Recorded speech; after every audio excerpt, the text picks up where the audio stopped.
यांचं मनापासून कौतुक करावं लागेल. आता मात्र निर्धाव चेंडूची सांगता होताना आपल्याला पाहायला मिळते, अवांतर पंचांचा खून आपल्याला पाहायला मिळते, म्हणजेच एका अवांतर धावेने धावसंख्येत भर पडलेली आपल्याला पाहायला मिळते. संघ पोहोचतोय 2 या धावसंख्येवरती. इथे मात्र हलकेच स्टेअर केलाय, लेग साईडच्या दिशेने चेंडू जातोय डिक्लेअर झोन मध्ये एका धावेसाठी. एका धावेने संघ पोहोचतोय 3 या धावसंख्येवरती.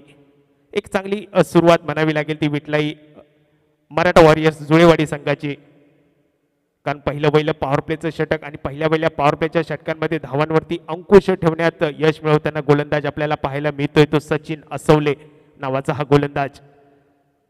या अगोदरच्या सामन्यामध्ये सुद्धा सेकंड इनिंग मध्ये आपण पाहिलं होतं पॉवर प्लेच्या षटकामध्ये फक्त 2 धावा खर्च केल्या होत्या आणि त्याचाच परिणाम तदनंतर विजय मिळवण्यात यश मिळवलं होतं ते अर्थातच फिअरलेस फायटर कडवे संघाने.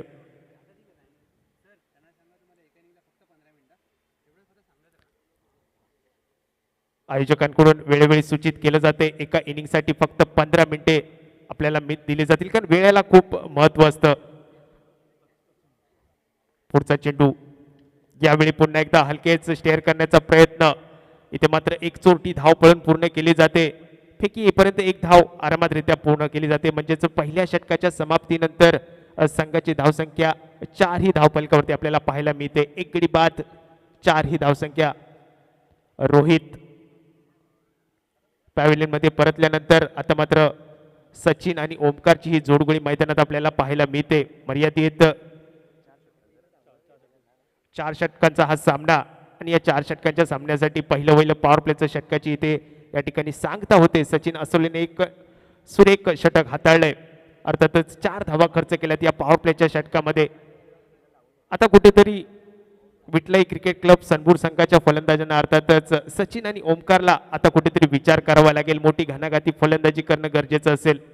यावेळी पुन्हा एकदा मोठा हुक करण्याचा प्रयत्न जरूर केला होता तो फलंदाज.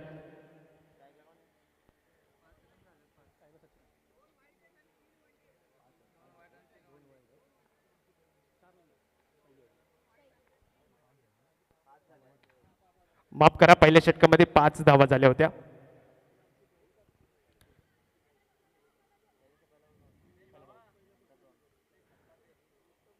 आता मात्र 2 धावा पळून पूर्ण केल्यात. 2 धावांनिशी संघ पोहोचतोय 7 या धावसंख्येवरती. एक गडी बाद 7 अशी धावसंख्या. Vitlai cricket club Sanbur versus Maratha warriors Julewadi असा हा रंगतदार सामना आपण पाहतोय, अर्थातच ओम साई MTCच्या माध्यमातून. पुढचा चेंडू निर्धाव. आता मात्र फलंदाजाला कुठेतरी विचार करण्यासारखी फलंदाजी करावी लागेल. मोठी घणाघाती प्रहार करावा लागेल. आपल्या संघाला विजय मिळवून द्यायचा असेल तर मोठं धावसंख्येचा डोंगर रचणं गरजेचं असेल. यावेळी मात्र पुढे येऊन मारण्याचा प्रयत्न, नक्कीच लॉंग ऑफच्या क्षेत्ररक्षकाच्या डोक्यावरून चेंडू जातोय सीमारेषा पार. षटकार. या खणखणीत षटकाराने हा संजीवनी देणारा फटका म्हणावा लागेल तो विटलाई क्रिकेट क्लब सनबूर संघाला. या 6 धावांनिशी संघ पोहोचतोय दुहेरी धावसंख्येमध्ये पदार्पण करताना आपल्याला पाहायला मिळतोय 13 या धावसंख्येवरती. एक गडी बाद 13 अशी धावसंख्या.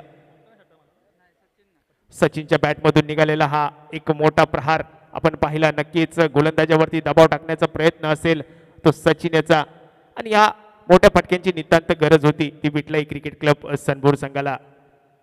पुढचा चेंडू पुन्हा एकदा मोठा घणाघाती प्रहार करण्याचा प्रयत्न. यावेळी मात्र मिडॉनचा क्षेत्ररक्षक घेऊन झेल खाली चेंडू टिपण्याचा प्रयत्न करतोय. झेल मात्र जमिनीला दान दिला जातोय आणि तदनंतर मात्र 2 धावांची लहर मैदानात उमटवली जाते.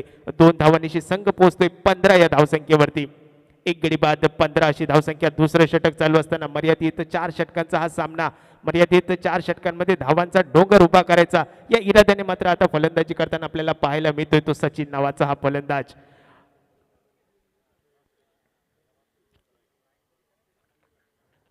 नक्कीच आपल्या भारताचा आंतरराष्ट्रीय क्रिकेटमध्ये सचिन या नावाला महत्व आहे. अर्थातच क्रिकेटचा देवता म्हणून ज्याला आपण मानतो, आणि त्याच नावाची साजेशी अशी फलंदाजी करताना आपल्याला मैदानात पाहायला मिळतोय तो विटलाई क्रिकेट क्लब सनबूर संघाचा हा फलंदाज सचिन. दुसऱ्या षटकाच्या समाप्तीनंतर संघाची धावसंख्या 15 ही धावसंख्या धावफलकावरती आपण पाहतोय. एक गडी बाद 15 अशी धावसंख्या. आता मात्र स्ट्राईकला असेल तो ओमकार, आणि गोलंदाजी मार्कवरती आपण पाहतोय ओमकार, म्हणजेच ओमकार टू ओमकार या पद्धतीचा हा चेंडू. एक युवा गोलंदाज. आता मात्र खूपच चेंडू खराब म्हणावा लागेल. ऑफस्टिकच्या खूपच बाहेरचा चेंडू पंच मात्र दंडित करतायत. एका अवांतर धावेने धावसंख्या मात्र बदल होताना आपल्याला पाहायला मिळते. एक गडी बाद 16 अशी धावसंख्या. मळादेवी चषक 2025 चा आपण थरार अनुभवतोय. पुढचा चेंडू पुन्हा एकदा पंचांचे दोन्ही हात जमिनीला समांतर. यावेळी मात्र गोलंदाज नक्कीच पंचांना कवायत करणारा लावणारी चेंडू फेकी करताना आपल्याला पाहायला मिळतोय. दोन लगातार अवांतर धावेने धावसंख्येत बदल होतोय. धावसंख्या 17 ही धावसंख्येवरती 17 ही धावसंख्या अशुभ मानली जाते ती क्रिकेटमध्ये. म्हणजेच 17 हा वरती खतरा मानला जातो. परंतु हा खतरा कोणाला असेल, गोलंदाजाला असेल की फलंदाजाला असेल, हे मात्र पाहण्याजोगं असेल. पुढचा चेंडू आता मात्र सुरेख चेंडू म्हणावा लागेल. दोन चेंडू अवांतर फेकी केल्यानंतर थोडासा आता कुठेतरी गोलंदाजी वरती ताबा मिळवताना आपल्याला पाहायला मिळतोय तो गोलंदाज ओमकार. पहिला चेंडू निर्धाव फेकण्यात यश मिळवले ते ओमकारने. फलंदाजी मार्कवरती आपण पाहतोय ओमकार, उजव्या हाताचा हा फलंदाज. पुन्हा एकदा आता मात्र वारंवार खराब फेकी आपल्याला पाहायला मिळते. पॉवर प्लेच्या षटकामध्ये 5 धावा फक्त खर्च केल्या होत्या आणि तदनंतर मात्र ओमकार जर आपण पाहिला तर आतापर्यंत 3 वाईड चेंडूची फेकी केली. म्हणजे कुठेतरी अवांतर धावेने धावसंख्येत भर घालताना आपल्याला पाहायला मिळतोय.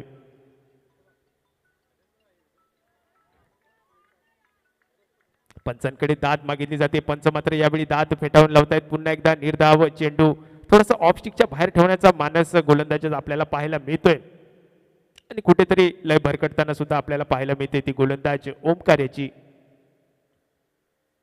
यावेळी मोठा फटका सजवण्याचा प्रयत्न, स्क्वेअर लेगच्या दिशेने मारलेला हा फटका नक्कीच इथे चेंडू जातोय वन बाउन्स, सीमारेषा पार, चौकार. या 4 धावांनी मात्र बराच काळ धावसंख्या जी ऋतून बसली होती ती मात्र पुढे सरसावताना आपल्याला पाहायला मिळते.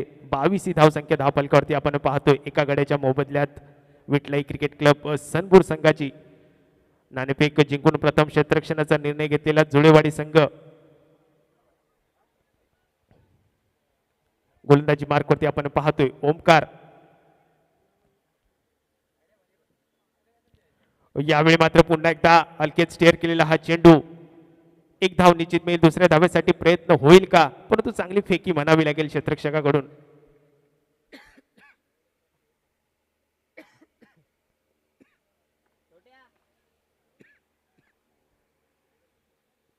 एकाच धावेवरती समाधान मानतायत. सुरेख चेंडूची फेकी आपण पाहतोय. पुन्हा एकदा निर्धाव चेंडूची सांगता आपल्याला पाहायला मिळते.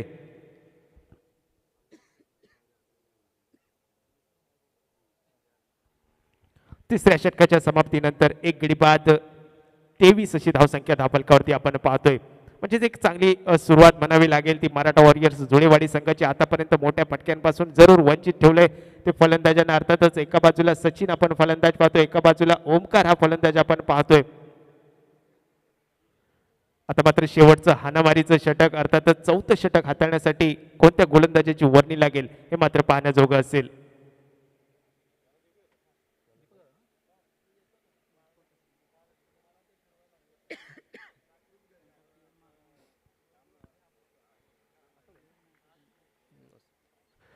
दीपक नावाचा हा गोलंदाज, अर्थातच दीपक असवले गोलंदाजी मार्कवर शेवटचं हाणामारीचं षटक हाताळण्यासाठी जुळेवाडी संघाकडून आपल्याला पाहायला मिळतोय. आणि स्ट्राईकला असेल तो ओमकार. यावेळी शॉर्ट पिच पद्धतीचा चेंडू उंच भिरकावण्याचा प्रयत्न जरूर होता. इथे मात्र क्षेत्ररक्षकाचं कौतुक करावं लागेल. चांगला कॅच टिपण्याचा प्रयत्न जरूर झाला होता. तदनंतर मात्र चेंडू हातामध्ये विसावला नाही आणि झेंडू मात्र जमिनीला दान केला गेला. तदनंतर 2 धावांची लहर मैदानात उमटवली गेली. या 2 धावांनीशी संघ पोहोचतोय 25 या धावसंख्येवरती. म्हणजेच पाव शतक सनपूर संघाचं फलकावरती लागताना आपल्याला पाहायला मिळते. 4थं षटक चालू असताना मोठी घणाघाती फलंदाजी अपेक्षित असेल ती सनपूर संघाच्या फलंदाजांकडून. दीपक याचा हा पुढचा चेंडू. यावेळी मात्र पॉइंटच्या डोक्यावर मारण्याचा प्रयत्न. इथे मात्र एक्स्ट्रा कव्हरच्या डोक्यावरून चेंडू जातोय सीमारेषा पार, वन बाउन्स, चौकार. 4 धावांनीशी संघ पोहोचतोय 29 या धावसंख्येवरती. एक गडी बाद 29 अशी धावसंख्या. शेवटचा हाणामारीचा षटक आणि या हाणामारीच्या षटकामध्ये नक्कीच धावांचा पाऊस पाडण्याचा इरादा आपल्याला पाहायला मिळतोय तो सचिन आणि ओमकार यांच्याकडून.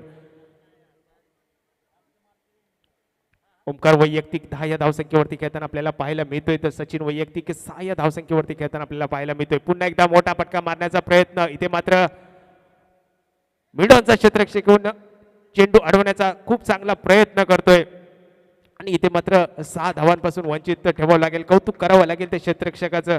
आणि इथे मात्र 2 धावा पळून पूर्ण केल्या जात आहेत. 2 धावांनिशी संघ पोहोचतोय 31 या धावसंख्येवरती. एक गडी बाद 31 अशी धावसंख्या. शेवटच्या षटकाचे शेवटचे 3 चेंडू शिल्लक. या 2 चेंडू शिल्लक.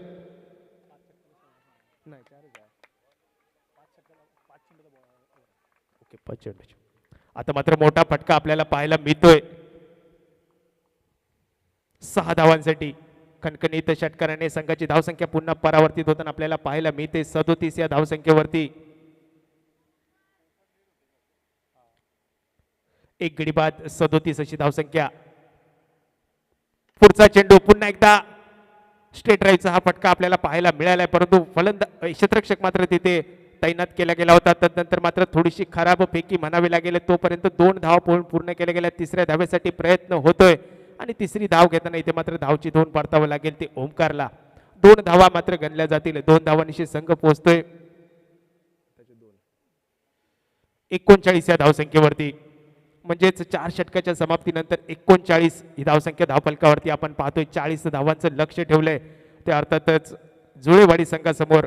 सनबूर संघाने प्रथम नाणेफेक जिंकून क्षेत्ररक्षण स्वीकारलं होतं ते मराठा वॉरियर्स. जुळेवाडी संघानं मर्यादित 4 षटकांच्या या सामन्यामध्ये सनबूर संघाने प्रथम फलंदाजी करत 39 धावा कुठल्यात आणि 40 धावांचं लक्ष ठेवलंय ते जुळेवाडी संघासमोर. पाटण तालुका क्रिकेट असोसिएशन मळाई देवी स्पोर्ट्स कुसरुंड आयोजित भव्य दिव्य ही क्रिकेट स्पर्धा अर्थातच मळाई देवी चषक 2025चं पहिलं पर्व आणि त्याचं झालं हे सर्व एक चांगलं नीटनेटकं आयोजन. आणि नक्कीच ज्या ठिकाणी बॉस असतील त्या ठिकाणी या स्पर्धेला नजर लागेल यासारखं आयोजन असतं त्यांचं.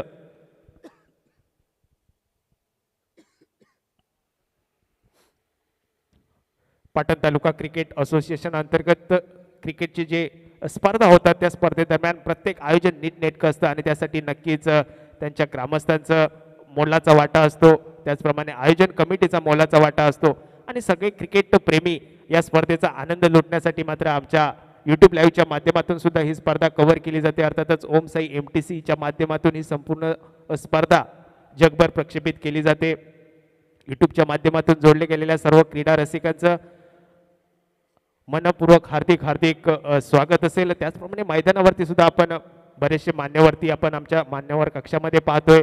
त्याचप्रमाणे मैदानावरती क्रीडा रसिक सुद्धा पाहतोय, सर्व खेळाडू पाहतोय आणि हे क्रिकेटबद्दल असलेलं प्रेम त्यांचं आपल्याला पाहायला मिळते.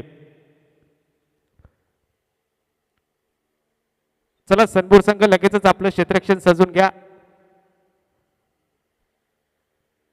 जुळेवाडी संघाने आपली सलामीची जोडगोळी लगेचच मैदानात पाठवायची आहे.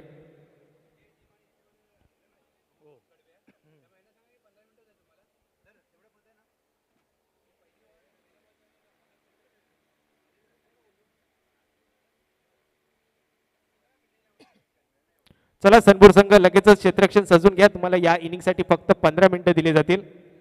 यानंतर होणारा सामना फिअरलेस फायटर कडवे विरुद्ध या सामन्यातील विजयी संघ या दरम्यान लगेचच खेळवला जाईल याची कृपया नोंद घ्यायची आहे.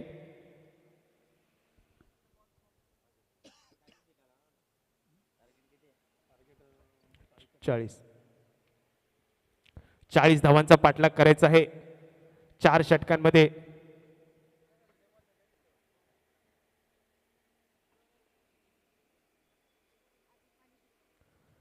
वेळेअभावी 1 षटक 5 चेंडूचं म्हणजेच 20 चेंडूंचा खेळ असेल. 20 चेंडूमध्ये धावा करायच्या 40 म्हणजेच प्रत्येक चेंडू मागे 2 धावांची सरासरी राखावी लागेल ती जुळेवाडी संघाला हा सामना जिंकण्यासाठी. या स्पर्धेतील आपलं वर्चस्व कायम राखण्यासाठी नक्कीच या ठिकाणी एक चांगली धडाडीची फलंदाजी करणं गरजेचं असेल ते जुळेवाडी संघाला. आणि दोन्ही मातब्बर संघ आपल्याला पाहायला मिळत आहेत. मळाईदेवी चषक 2025च्या माध्यमातून आपल्या गावाचं नाव रोशन करण्यासाठी आलेले हे संघ आणि त्याचप्रमाणे मळाईदेवी स्पोर्ट्स कुसरून संघ यांचं एक नीटनेटकं आयोजन आपल्याला पाहायला मिळते आणि नक्कीच कुठेतरी आपल्या गावच्या खेळाडूंना कुठेतरी एक प्लॅटफॉर्म मिळावा यासाठी मात्र अतोनात प्रयत्न करताना आपल्याला पाटण तालुका क्रिकेट असोसिएशन अंतर्गत नक्कीच बॉस यांच्या माध्यमातून केला जातो, त्यांच्या कमिटीच्या माध्यमातून केला जातो आणि त्यांचं सुद्धा कौतुक होणं गरजेचं असेल. एक कोणतीही स्पर्धामधली कोणत्याही आयोजन म्हटलं तर त्यासाठी लाख मोलाची साथ लागते आणि तीच मित्र